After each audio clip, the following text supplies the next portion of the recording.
आज हम प्लेटो के न्याय संबंधी अवधारणा का विवेचन करेंगे। इस संबंध में सबसे पहले हम शुरुआत करते हैं कि जिस प्रकार से प्लेटो ने न्याय की जो अवधारणा बताई है वो आज की न्याय की अवधारणा से सर्वथा भिन्न है, और वो किस प्रकार से भिन्न है वो अभी हम देख लेते हैं।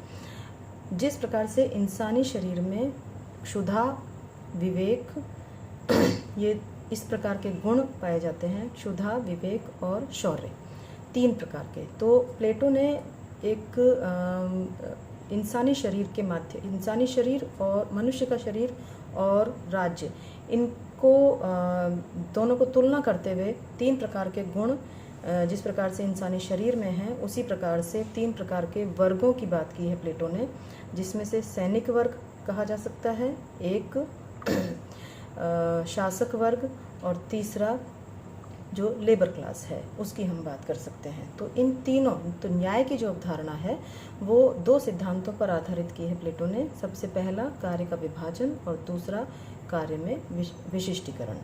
तो जैसे मनुष्य के शरीर में क्षुधा, विवेक और शौर्य तीन गुण पाए जाते हैं, इन्हीं के ऊपर आधारित करके क्षुधा जिस व्यक्ति में ज़्यादा है, जिसमें अधिक है, जिसमें क्षुधा की मात्रा अधिक है, वो व्यक्ति लेबर क्लास में सम्मिलित हो जाएगा। जिसमें विवेक का तत्व अधिकता में है, अधिक मात्रा में है, वो व्यक्ति शासक वर्ग में सम्मिलित हो जाएगा। और जिसमें शौर्य का तत्व, शौर्य का गुण जो है वो जिसमें अधिकता में है, अधिक मात्रा में है, वो सैनिक वर्ग में शामिल हो जाएगा।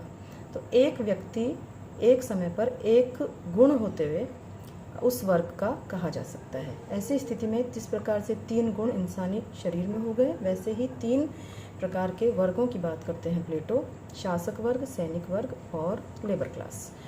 इस संदर्भ में शासक वर्ग और सैनिक वर्ग, इन दो को प्लेटो ने ज़्यादा महत्व दिया है। इन दो के बारे में प्लेटो के चिंतन में अधिक मात्रा में चीज़ें प्लेटो ने समझाई हैं। तीन प्रकार के जो उन्होंने वर्ग बताए उसमें कार्य का विभाजन, यानी जिस व्यक्ति में विवेक है वो शासक वर्ग में शामिल हो जाएगा, जिसमें शौर्य की मात्रा है वो सैनिक वर्ग में, और बाकी के जो लोग बचते हैं जिनमें क्षुधा का ही तत्व सम्मिलित है, जो व्यापार, वाणिज्य, खेती करना, मूर्तिकार, ये सब जो लोग हैं वो उसमें शामिल हो सकते हैं। उनके बारे में प्लेटो ने इतना अधिक अपने चिंतन में स्थान नहीं दिया है। तो कार्य का विभाजन और कार्य का विशिष्टीकरण, तो प्लेटो कहते हैं, प्लेटो के पूर्ववर्ती विचारक जो थे जैसे कि ग्लॉकन, थ्रेसिमेकस, सिफालस, इन विचारकों के अनुसार जो न्याय की परिभाषा थी, किसी के अनुसार न्याय ऋण चुका देना ही न्याय है, किसी के अनुसार जो अपना हक मिल जाए वो न्याय है।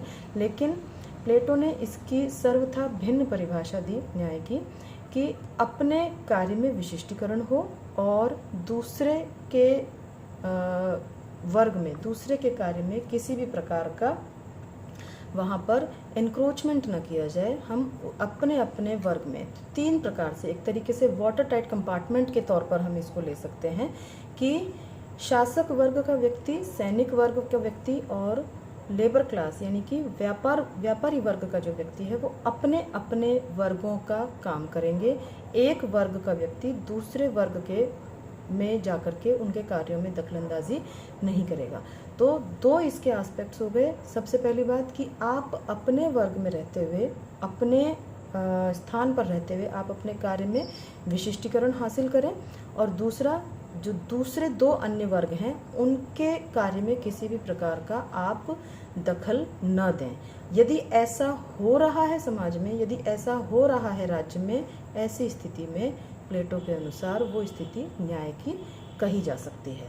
तो इस प्रकार से हम देखते हैं कि प्लेटो का न्याय की जो अवधारणा है वो आज जो हम न्याय की बात करते हैं उससे सर्वथा रूप से भिन्न है। आज न्याय की हम बात करते समय ये कहेंगे कि किसी के साथ बुरा हुआ और यदि उसका निराकरण हो गया न्यायालय के द्वारा तो इसका अर्थ है कि उसके साथ न्याय हुआ, और यदि निराकरण नहीं हुआ तो हम ये कहेंगे कि उसके साथ न्याय नहीं हुआ है, अन्याय का शिकार हुआ है।